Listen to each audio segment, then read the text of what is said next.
eo amin'ny fanomanana ny fifidianana izay ho tanterahana ny taona 2024 kosa indray dia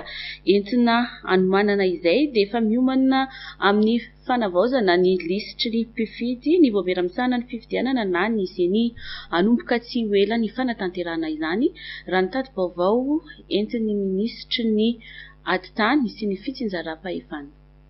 Anomboka ny voalohan'ny volana oktobra izao ny fanasana ny sampifidy akapobeany manerana ny nosy ao anatin'ny fanatanterahana ny fanavaozana ny lisitry ny mpifidy eto Madagasikara raha ny nambaran'ny ministry ny aditany sy ny fitsinjaram-pahefana androany. Ny CNI moa zany ny tena tompona andraikitra voalohany amin'ny fikarakarana fifidianana eto amin'ny firenena fa ny ministera sy ny entité hafa dia manao tantsoroko. Amin'izao tsika amin'ny teny izao efa nivoaka ny didim-panjakana laharana 2022-667 izay mametraka ny hoe tokony hanao refonte atsika ny lisitry ny mpifidy ary efa miomana amin'izany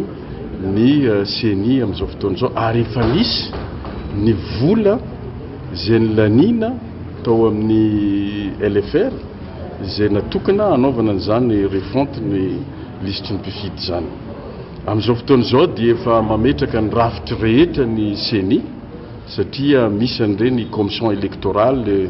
na amin'ny province na amin'ny région na amin'ny district hatreny amin'ny commune na sy fokontany izay tsy maintsy apetraka aloha ary omena fiofanana izy ireny izay vao tena mirosatsika amin'ny recensement général des électeurs. Raha ny tetiandro izay misy hatreto zany dia manomboka atsika amin'ny 1er octobre an'izay recensement général zay dia mitohatra anatrany zany ny fanomanana. Efa nisy vola natokana ny fanjakana amin'izany dia izany moa tsy misakana atsika hiara-iasa amin'ireo partenaire izay afaka hifanampy amintsika ary efa manao ny négociation rehetrarehetra ny tompony andraikitra mikasika izany amin'izao fotoana izao. Mikasika ny famatsiam-bola entina hanatanterahana izay fanavaozana ny lisitry ny mpifidy izay dia nanambara ny ministra fa efa misy ny vola natokany fanjakana amin'ny fanatanterahana izany ny fanavaozana izany ao anatin'ny teti-bolam-panjakana nasipanitsiana 2024 fa azo atao ihany koa ny miara-miasa amin'ny mpiara-mombonantoka raha ny fanamafisana ny entiny hatrany. Mikasika ny fifidianana sy fokontany kosa indray dia isy ny lamina petraka amin'ny mety ho fanatanterahana izany.